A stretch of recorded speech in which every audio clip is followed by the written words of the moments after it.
good relationship with Prime Minister Khan, very good. We talked about it today at length, actually, and Prime Minister Modi.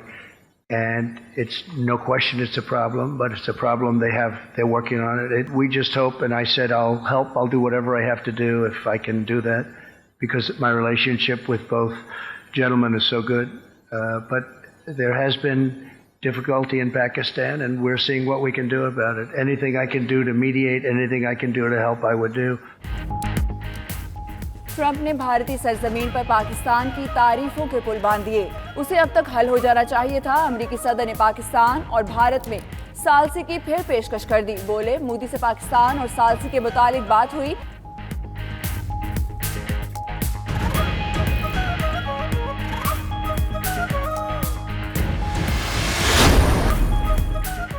अमेरिकी वज़ीर ख़ारिजा Mike Pompeo का अफगानिस्तान से अमेरिकी अफवाज के जल्द इनखला का इंदिया। कहते हैं तालिबान के साथ तशद्दुद में कमी के मुआहदे पर 29 मार्च को दस्तखत होंगे। अमेरिका और तालिबान के दरमियान मुआहदे में फौजियों का इनखला और मजीद मुज़ाकरात शामिल हैं। उधर अमेरिका का अफगान रहनुमाओं पर मुज़ाकरात के लिए मुत्तहिद होने पर जोर। तर्जमान अमेरिकी वज़ारत ख़ारिजा मॉर्गन आर्टिक्स कहती हैं कि ये वक्त इंतखाबी सियासत का नहीं, देरपा अमन का है। अफगानिस्तान के लोग अमन चाहते हैं।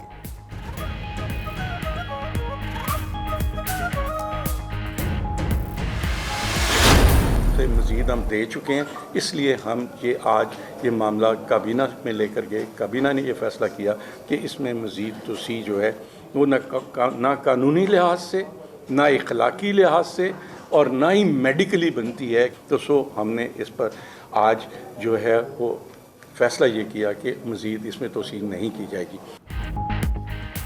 पंजाब काबीना ने नवाज शरीफ की ज़मानत में तौसी की दरख्वास्त मुस्तरद कर दी।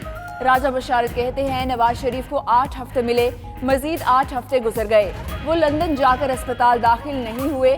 शहबाज शरीफ ने जमानत मनसूखी के हुकूमती फैसले की मजम्मत कर दी। नून लीग का नवाज शरीफ की जमानत में तौसी के लिए अदालत से रुजू का फैसला। वज़ीर आज़म से गैर मुल्की सरमायाकारों के वक्त की मुलाकात, तवीलुल मुद्दती सरमायाकारी की ख्वाहिश जाहिर कर दी। हुकूमत की सरमायाकारी की पॉलिसीज को भी सराहा। इमरान खान कहते हैं हुकूमत ने मईशत को दरपेश चैलेंजेस पर काबू पा लिया, अब तरक्की के अमल के बारे में सोच रहे हैं। कारोबारों में आसानियों से मुतालिक आलमी रिपोर्ट में दर्जाबंदी 28 दर्जे बेहतर हुई।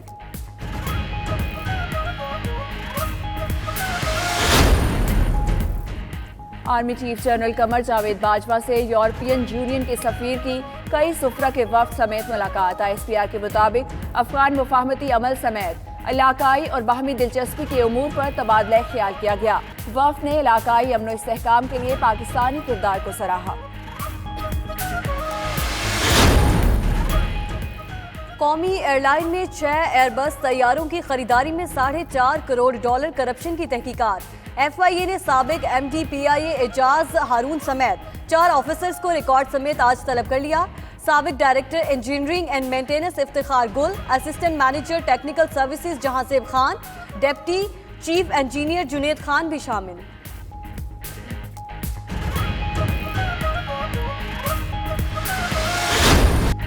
पाकिस्तान सुपर लीग का मेला आज से मुल्तान में सजेगा। दूसरे मरहले के मैच 2 दिन के वक्फे के बाद आज शुरू होंगे।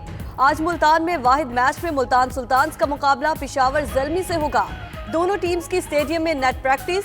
PSL के दूसरे मरहले में रावलपिंडी में भी मैच होंगे। लाहौर कलंदर्स की टीम इस्लामाबाद पहुंच गई।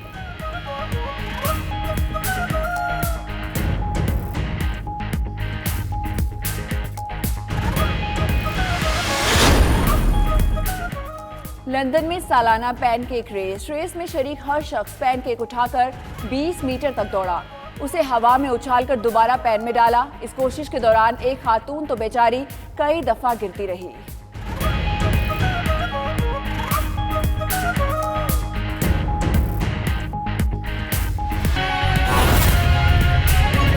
के तहत कि उनकी बेल में तोसी कर दी जाए।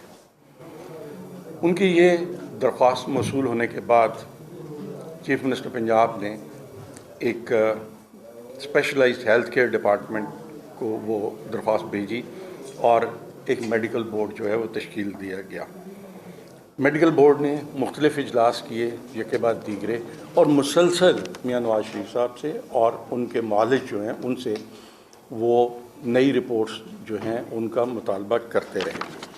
वक्तन फ़क्तन उनके तरफ से कुछ इब्तदाई तौर पर कोई रिपोर्ट्स मौसूल हुई, लेकिन उस पर मेडिकल बोर्ड ने अदम इत्मीनान का इज़हार किया और बिलाखिर 17/1/2020 को बाकायदा कैटेगोरिकली 7-8 ऑब्जर्वेशंस जो हैं मेडिकल बोर्ड की तरफ से उनको कन्वे की गई कि आप इन ऑब्जर्वेशंस की रोशनी में अपनी लेटेस्ट मेडिकल रिपोर्ट्स जो हैं वो भेजें।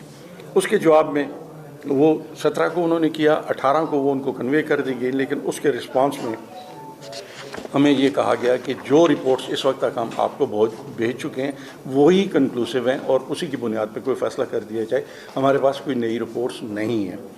सो उन रिपोर्ट्स के बाद फिर दोबारा मेडिकल बोर्ड का इजलास हुआ, फिर उन्होंने उनको लेटर लिखे। सो एक हमारा मेडिकल बोर्ड जो कायम हुआ था, उस मेडिकल बोर्ड और मियाँ नवाज शरीफ के जो मालिक हैं और मियाँ नवाज शरीफ, उनके दरमियान एक राब्ता रहा और उस राब्ते के नतीजे में हम मुसलसल उनसे नई रिपोर्ट का मुतालबा करते रहे।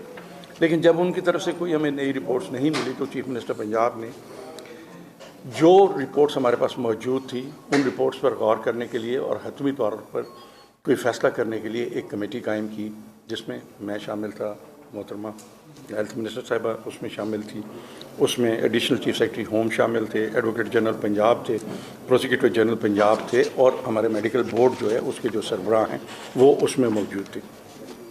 कमेटी ने 3 दिन तक मुसलसल अपने इजलास किए और आपको याद होगा कि जिस दिन पहला इजलास हमने किया उस कमेटी का, तो उस दिन इनकी तरफ से, मियाँ नवाज शरीफ की तरफ से हमें एक रिक्वेस्ट मसूल हुई कि ये हमें बहुत कम टाइम दिया गया है मीटिंग में आने के लिए, सो इसके लिए हमें मज़ीद टाइम दिया जाए।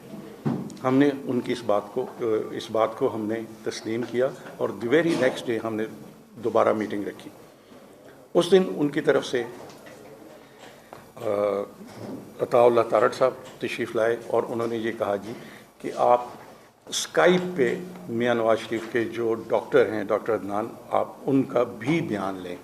सो हमने तारड़ साहब के साथ बहुत तफसीली बातचीत की और जो मेडिकल बोर्ड की रिकमेंडेशंस के नतीजे में अपनी ऑब्जर्वेशंस थी, हमने उनसे रिक्वेस्ट की कि आप इनको क्लैरिफाई करें। इसी तरह जब डॉक्टर अदनान साहब से हमारा रब्ता हुआ तो उनसे भी हमने ये कहा कि आप तफसील के साथ हमारे जो ऑब्जर्वेशंस है आप उनका जवाब दें। लेकिन मुख्तसरन ये कि उन्होंने कहा जी कि इससे पहले हम जो आपको रिपोर्ट्स भेज चुके हैं उसके बाद या उसमें मज़ीद इजाफा के लिए हमारे पास कोई रिपोर्ट मौजूद नहीं है। सो आप जो भी फ़ैसला करना चाहते हैं आप उन्हीं रिपोर्ट्स के को मद्देनज़र रखते हुए फ़ैसला कर लें। उसके बाद फिर कमेटी के हमारे इजलास हुए और हमने जो उनके डॉक्टर के साथ तफसील से बात हुई वो कंसिडर की, तारड़ साहब से जो हमारी गुफ्तगू हुई उसको हमने देखा और उन तमाम चीज़ों के नतीजे में हमने एक कमेटी ने ये फ़ैसला किया कि मियाँ नवाज शरीफ जो है उनकी ज़मानत में मज़ीद तोसी नहीं हो सकती। और उसकी बुनियादी वजह ये थी कि आपको याद होगा कि जो इब्तदाई तौर पर कोर्ट का फ़ैसला था वो 8 हफ्ते के लिए था, लेकिन गवर्नमेंट ऑफ पंजाब की उनके साथ एक राब्ता और जो डिमांड्स थी मेडिकल रिपोर्ट्स, इस सिलसिले में मज़ीद 8 हफ्ते गुजर गए। नज़र रखते हुए फ़ैसला कर लें। उसके बाद फिर कमेटी के हमारे इजलास हुए और हमने जो उनके डॉक्टर के साथ तफसील से बात हुई वो कंसिडर की, तारड़ साहब से जो हमारी गुफ्तगू हुई उसको हमने देखा हुए और हमने जो उनके डॉक्टर के साथ तफसील से बात हुई वो कंसिडर की, तारड़ साहब से जो हमारी गुफ्तगू हुई उसको हमने देखा और उन तमाम चीज़ों के नतीजे में हमने एक कमेटी ने ये फ़ैसला किया कि मियाँ नवाज शरीफ जो है उनकी ज़मानत में मज़ीद तोसी नहीं हो सकती। और उसकी बुनियादी वजह ये थी कि आपको याद होगा कि जो इब्तदाई तौर पर कोर्ट का फ़ैसला था वो 8 हफ्ते के लिए था। जो उनके डॉक्टर के साथ तफसील से बात हुई वो कंसिडर की, तारड़ साहब से जो हमारी गुफ्तगू हुई उसको हमने देखा हुए और हमने जो उनके डॉक्टर के साथ तफसील से बात हुई, वो कंसिडर की। तारड़ साहब से जो हमारी गुफ्तगू हुई उसको हमने देखा, और उन तमाम चीज़ों के नतीजे में हमने एक कमेटी ने ये फ़ैसला किया कि मियां नवाज शरीफ जो है उनकी ज़मानत में मज़ीद तोसी नहीं हो सकती। और उसकी बुनियादी वजह ये थी कि आपको याद होगा कि जो इब्तदाई तौर पर कोर्ट का फ़ैसला था वो 8 हफ्ते के लिए था।